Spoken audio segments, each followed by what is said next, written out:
Okay, so today we're going to unpack a document that basically started a rebellion in the software world. It's called the Agile Manifesto.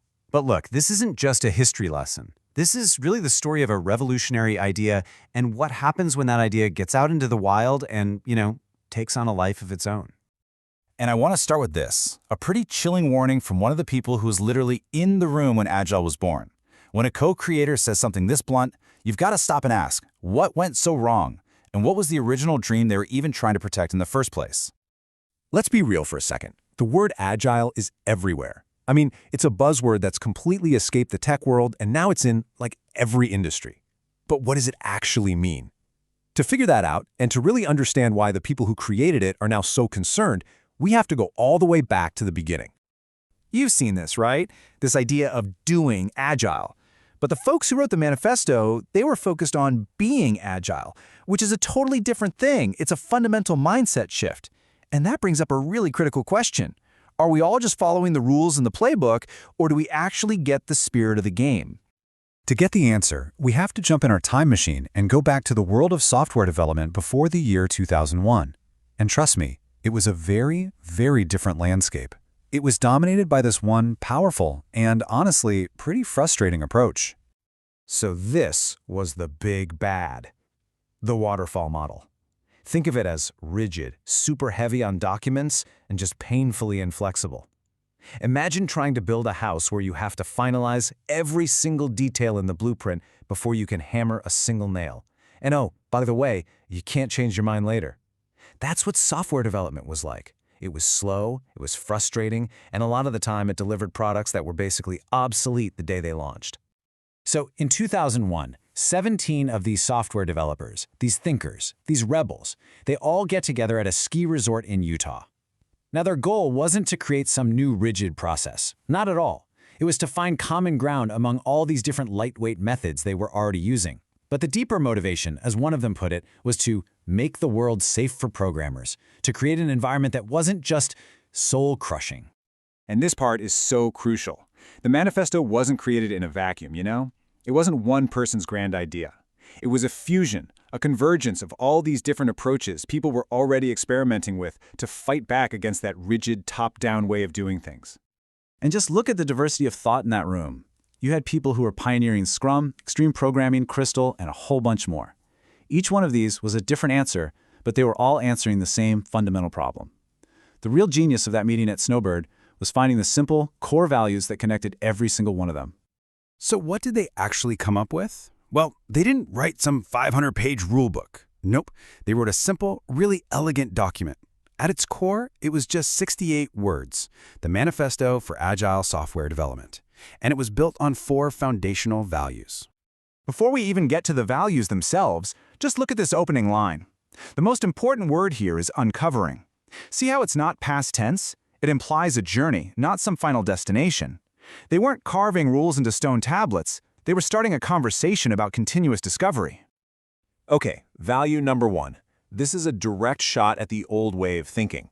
It's saying that real breakthroughs happen when people actually talk to each other, not when they're just blindly following a rigid process or relying on some fancy new tool.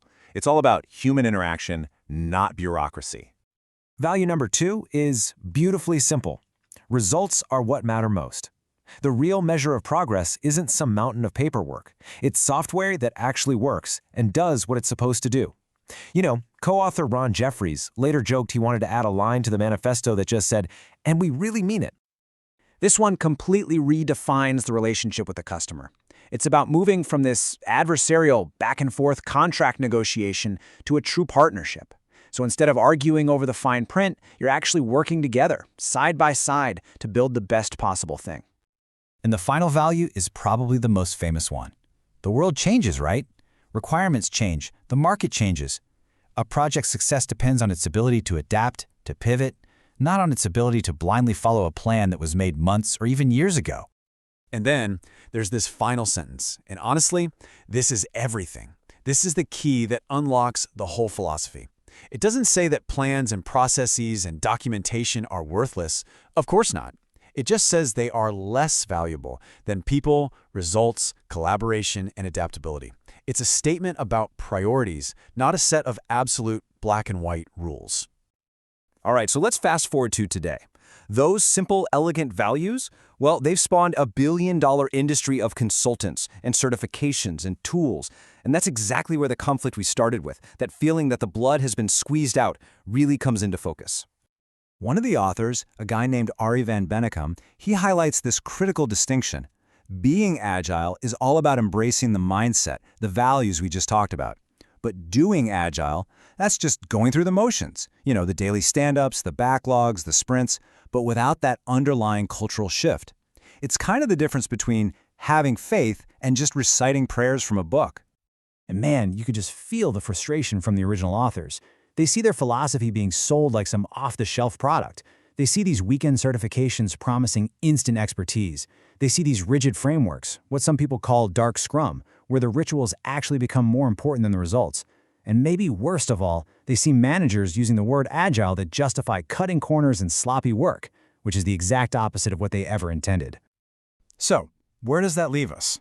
Has the blood really been squeezed out of Agile, or is that original spirit still alive somewhere?